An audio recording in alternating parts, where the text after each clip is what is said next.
We are mere hours away from the next big Nintendo Direct, but that does not stop the Switch news from sliding into our view. What's going on, everybody? It's Zach from Switch Force. I've got Gabe here, and welcome to another Triple Jam, a 3-pack of Nintendo news, kicking things off with a little love from Psyonix and the upcoming Rocket League.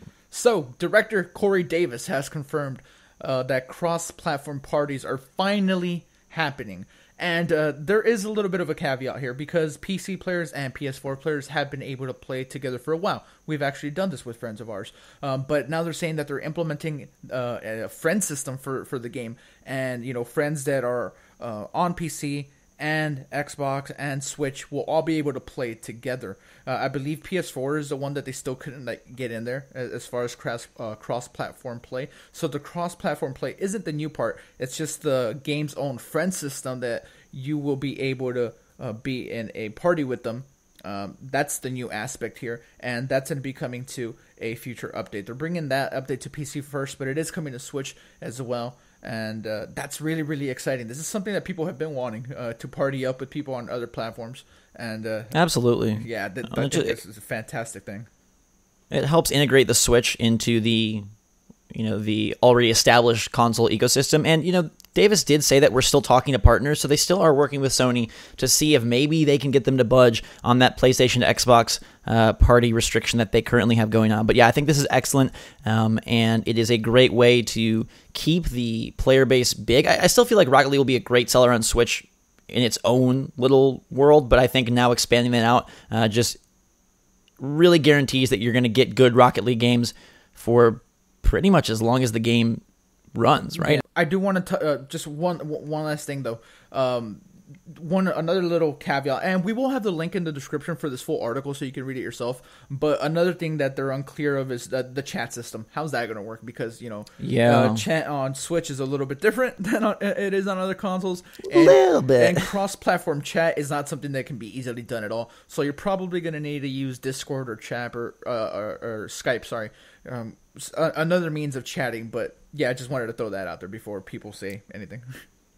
Absolutely. And now we move on to NBA 2K18 news. This one is really weird to me. We previously had reports that the file size for NBA 2K18 on Switch was in the 25 gigabyte range, which was why they needed the SD card. Plus, given updates and all sorts of things like that, they wanted to ensure that you would have the storage space to play the full game. Now, we have a report coming in from a number of sources, but it's from the Nintendo eShop in Japan that shows the listing for NBA 2K18 and states a 6.8 gigabyte download size. Now, it does say that you will need more than 6 gigabytes of additional storage space, but that right there is 12.8, which wouldn't make this all that crazy. So it's a little odd, one, how they got the base download down to 6.8, and two, why they're saying you need at least 6 gigs, and how big is that going to balloon out in order to require this SD card?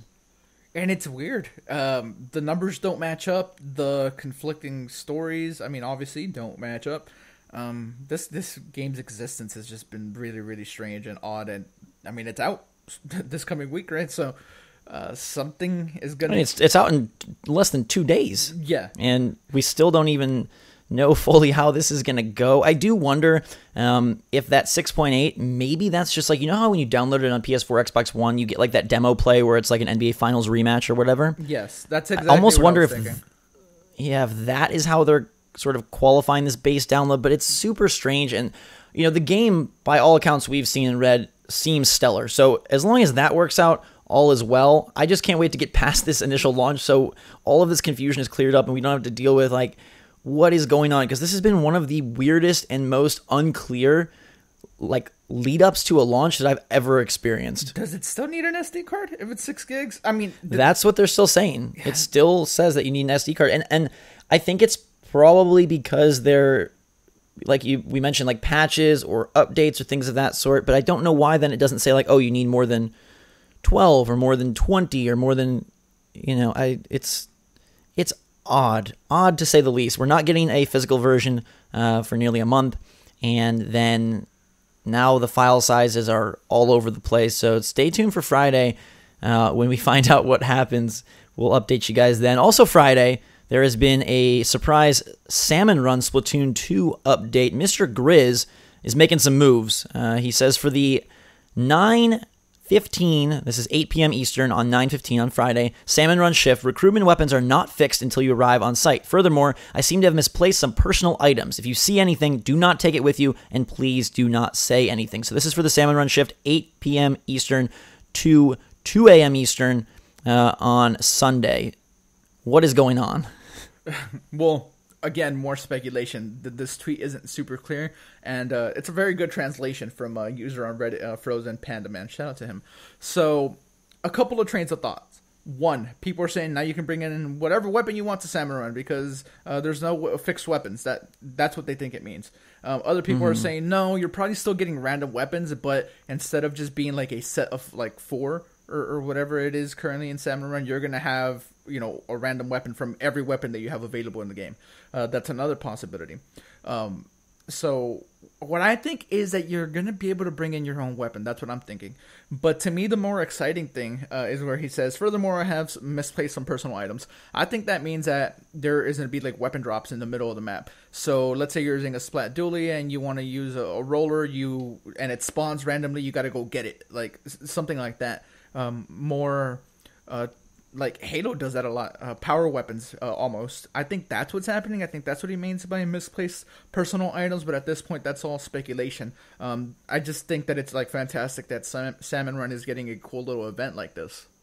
Yeah, absolutely. Splatoon 2 is definitely the shining star of the Switch library when it comes to, and really Nintendo's library, when it comes to these event-based ideas. I wish they incorporate more of this stuff into ARMS and eventually future titles, but I also wonder if maybe it's the introduction of Grizzco weaponry or some sort of Grizzco specific gear. He says I misplaced some things, and you're always collecting the eggs and whatnot from the Salmonids, so I wonder if it's going to be something along those lines. Yeah, well, I kind of like the aura of mystery here, honestly. Yeah. Of course, we'll know when it happens, but if you're super into Salmon Run, that something special is happening on the shift. So you jumping in there and like experiencing that for yourself, I think that's a pretty cool experience. Absolutely. So definitely check that out. 8 p.m. Eastern, beginning on Friday, and it'll run through till 2 a.m. Eastern on the 17th. So that is going to do it for this 3-pack. We've got Psyonix confirming the work on cross-platform parties, a specific friend system for Rocket League, and that's great news for the Switch version. We've got NBA 2K18, can't seem to figure out what it is, what size it is, what's happening, what's going on, so we're going to have to wait and figure that one out in a couple of days here. And then Mr. Grizz doing some stuff behind the scenes. We'll have to figure out what that is as well. Let us know your take on all of these. Are you pumped for cross-platform play on your Switch version of Rocket League? What do you think is going on with this 2K18 file size? And what could Mr. Grizz have planned for Friday at 8 p.m.? In the meantime, everybody, thanks so much for watching. Have a fantastic day. For myself and Gabe, Switch Force out.